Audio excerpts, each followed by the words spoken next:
Hi guys, Blackie. Okay, today I'm going to give you a quick little discussion, little demonstration.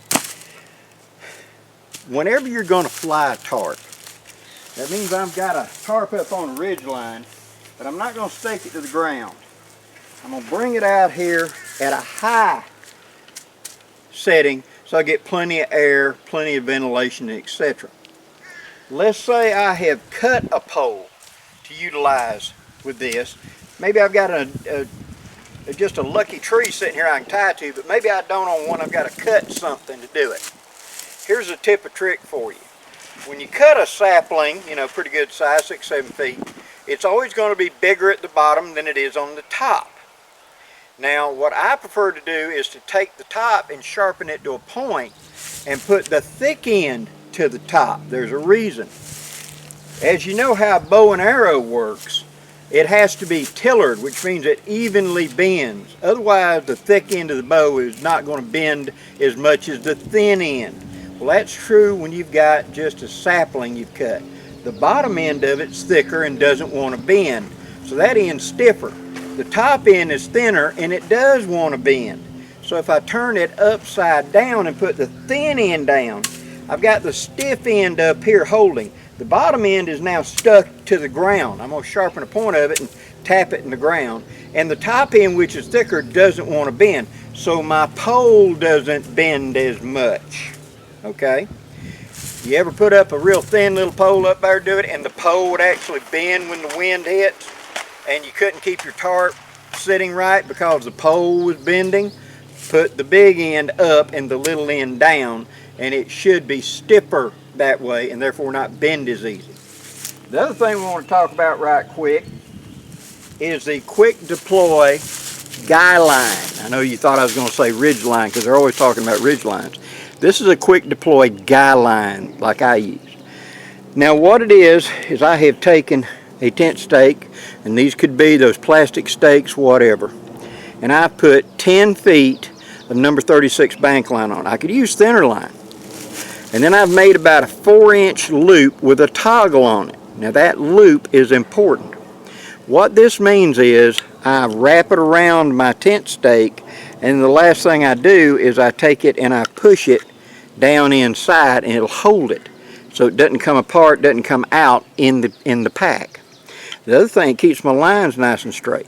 But the way I deploy this is, you think about what we normally do. You go out there and you drive the stake down, then you take the rope from the tarp, which is always tangled up all over everything. You pull it out here and you go around the thing, then you got to tension it, and you got to tie some sort of knot or rig up something to hold tension. This eliminates all of that, and it's a lot easier to put up. Now, why the toggle on the end? Well, if the tarp has tie loops, which is tie knots, I can tie it to that real easy. Go right through that and just tie it to itself.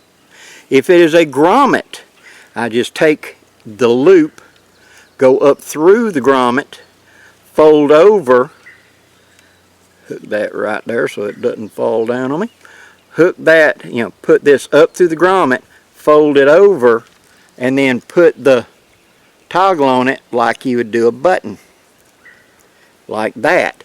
And that anchors it to my tarp. I can take it on and off at will. So you just twist it and it comes right off.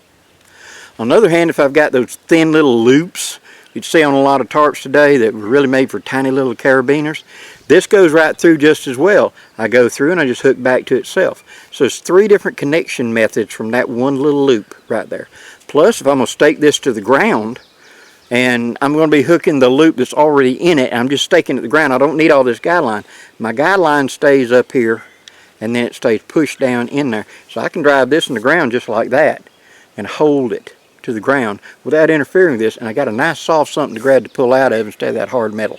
So it's a quick deploy for a Guideline. Now let me show you hooking up to my tarp with it and how we're going to hook this up. Okay, we're going to get out here at the end of the tarp, and this one's got a nice big loop, but let's pretend it doesn't. I've just got that little bitty loop right there. Alright, I'm going to take my toggle. I'm going to slide the line up. I'm going to take that line and go through that thin little loop right there. And to me, that's always been lazy. These manufacturers have started doing that. And then they put a piece of bungee cord on your line. like that's going to hold anything. Bungee cord is a lousy choice. It makes a tarp look good on a showroom and it sucks anywhere else. Alright, I put it through and I just come over the top and button it like that to the cord, and now it's locked. It ain't going anywhere. Now I pull it out with this. Let me show you that. Okay, now I take my upright pole, like one I may have cut or whatever. I pull it out here where I want it to be. I'm going to put the thin end down and I'm going to give it a good stomp into the ground. I'm going to pull my tarp to where I want it and I'm going to go around 3 times, just like that, to the pole. That keeps the pole from wanting to twist because now it is twisting it tighter. Now I simply unspiral this out as far as I want to get the length I want, and then I stake it to the ground, leaving it just like that. I don't have to put anything on it. Me pulling it tight right then as I drive it in will hold it tight. When I go to take it up, I just pull my line out and start winding my line back up. That's a quick deploy Guideline. Okay. I pull my line out. I've just simply taken the line and unspooled it as far as I need. Oh, right about there. Pull it out to where it touches in the ground like I want. Add a little bit of tension to it. Hold it in place. And tap it in. And I have a Guideline that's ready to go. Center my pole up.